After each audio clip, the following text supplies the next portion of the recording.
Hoje a gente vai ter mais uma aula de fisiologia humana e hoje a gente vai falar do nosso sangue e do nosso sistema linfático. A primeira coisa que a gente tem que entender é que o nosso sangue ele é um tecido líquido com as suas células em suspensão. Ele vai estar presente no nosso sistema circulatório, então ele vai circular nas nossas artérias e nas nossas veias. Ele vai ter alguns componentes muito importantes que a gente vai falar hoje, que são o plasma, os glóbulos brancos, os glóbulos vermelhos e as plaquetas. O plasma, gente, ele vai ocupar mais da metade do volume do nosso sangue. Ele é a parte líquida, que é essa parte amarela da foto, e ele vai ser composto por eletrólitos, no caso sais, sódio, potássio, entre outros, proteínas e água. Uma proteína muito importante é a albumina, que ajuda a evitar que o líquido ele saia dos vasos sanguíneos e penetre nos tecidos. Ele também se liga a substâncias e ajuda no transporte, principalmente de hormônios e alguns tipos de medicamentos. A gente vai ter também anticorpos, que são proteínas e que vão estar relacionadas ao nosso sistema imunológico. E a gente vai ter também alguns fatores de coagulação que vão ajudar aí no controle de hemorragias. O nosso plasma, gente, ele também atua como reservatório de água do nosso corpo, regulando o excesso ou a falta de água nos nossos tecidos.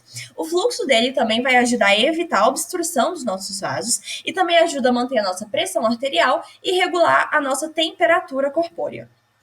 A gente tem os nossos glóbulos vermelhos, que também são conhecidos como eritrócitos ou hemácias e ocupam 40% do volume do nosso sangue.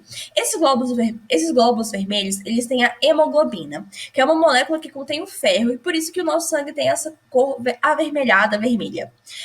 Esse ferro e essa hemoglobina, eles se ligam a gases, no caso, oxigênio, gás carbônico, na nossa respiração, né, na nossa hematose, mas ele também pode se ligar a monóxido de carbono, inclusive com maior afinidade do que ele se liga a oxigênio e gás carbônico, e por isso, quando a gente tem uma maior exposição a esse gás, acaba sendo muito tóxico no nosso corpo, porque a nossa oxigenação ela pode ficar seriamente comprometida.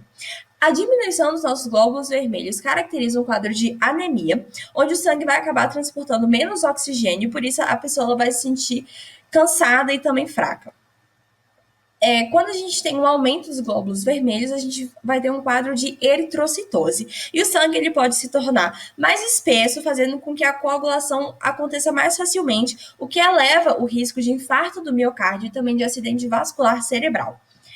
A gente tem glóbulos brancos. Esses glóbulos brancos, eles são células maiores, sendo que elas estão menos presentes no nosso sangue. A gente geralmente tem um glóbulo branco para cada 600 hemácias.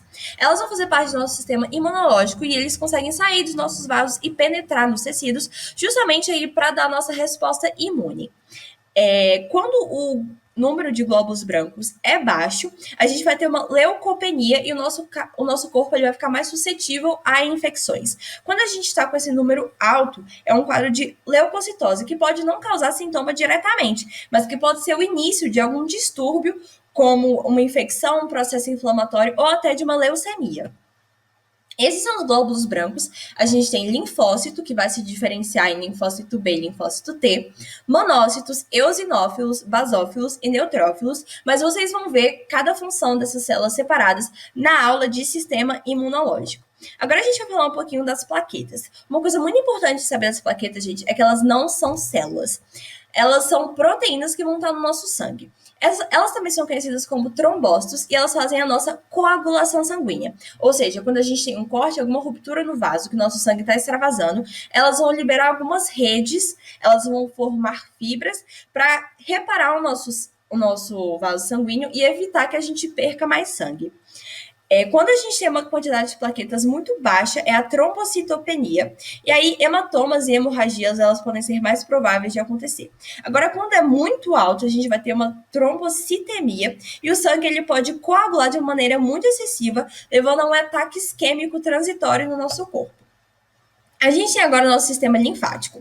Nosso sistema linfático ele é basicamente um sistema de drenagem do nosso corpo, formado por linfonodos e vasos linfáticos. Eles vão drenar o excesso de líquido intersticial, ou seja, aquele líquido que está entre as células e que é o resultado do metabolismo celular. Para esse líquido ele é unidirecional, ou seja, ele é sempre do nosso corpo em direção ao coração, e esse movimento ele vai depender da contração dos nossos músculos.